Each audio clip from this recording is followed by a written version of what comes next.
বন্ধুরা, তোমরা সকলে কেমন আছো? আমি খুব ভালো আছি। আজকের রেসিপি আমাদের পটেটো দোসা কিংবা আলুর দোসা। এই রেসিপিটা অবশ্যই পুরোটা দেখো এবং করে খাও। নতুন হলে সাবস্ক্রাইব করো, সুন্দর সুন্দর সুন্দর কমেন্ট শেয়ার অবশ্যই করবে বন্ধুরা, খুব ভালো লাগবে আমার।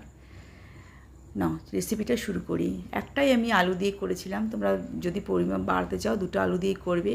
ছোটো ছোটো করে আলু কেটে কাঁচা লঙ্কা দিয়ে ভালো করে মিক্সারে আমি মিক্স করে নিয়েছিলাম। জল একটু জল দেবে অল্প করে, আলুটা মেশা থেকে 1 চামচের মতন। তারপরে যদি পেশার পর তখন আমি আলুটা একটু জল দিয়ে ব্যাটারটাকে পাতলা করলাম। ব্যাটারটাকে পাতলা আমাদের করতেই হবে, তো সেটা কোনো মোটা ব্যাটারে হবে না, পাতলা ব্যাটারেই হবে। কিন্তু আলুটা যখন তৈরি করবে তখনই আলুটা পিষে এভাবেই করে নেবে। সঙ্গে সঙ্গে ওটা রাখার কোনো দরকার নেই, সঙ্গে সঙ্গে করে সঙ্গে সঙ্গে খাবে, গরম গরম আর ভালো লাগবে। তার সঙ্গে ছোটো হাফ বাটির আমি ছোট্ট মতন হাফ বাটির কম একটু সুজি, একটা আলুর জন্যে, আর হাফ বাটির একটু বেশি 2 চামচ বেশি দিলাম চালের গুঁড়ো, মিহি চালের গুঁড়ো।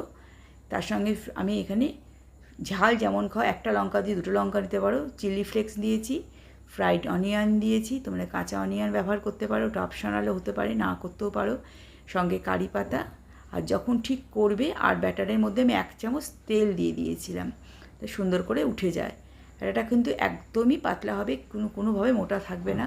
সুজিতে যদি একটু পরে সুজিটা ফুলে যায় একটু জল দিয়ে পাতলা করে নেবে, লবণ দিয়ে। সঙ্গে সঙ্গে আমি তাওয়াটা গরম হয়ে গেলে ওরকম বাটি করে ঢেলে দেবে। একদম জল বুঝতে পারছো পাতলা হবে, বাটি করে ঢালছি ওই জন্যে। নিয়ে আঁচটা একটু বাড়িয়ে 1 সেকেন্ডের মতো আঁচটাকে কমিয়ে দেবে। দেখবে এটা কিন্তু তাড়াহুড়ো করবে না, তাহলে ভেঙে যাবে, একটু হতে দেবে। তারপরে হয়ে গেলে অয়েল ব্রাশ করে আস্তে আস্তে করে উঠিয়ে নেবে। সঙ্গে আমি অল্প নারকোল, সঙ্গে কারি পাতা আর শুকনো লঙ্কা ফোড়ন দিয়েছি, নারকোল, আমন্ড, বাদাম ভালো করে জল দিয়ে পিষে নিয়েছিলাম। তারপরে কারি পাতা, সর্ষে ফোড়ন দিয়ে, ফ্রাইড অনিয়ন দিয়ে সুন্দরভাবে পরিবেশন করে জমিয়ে খাও। ভালো থাকো।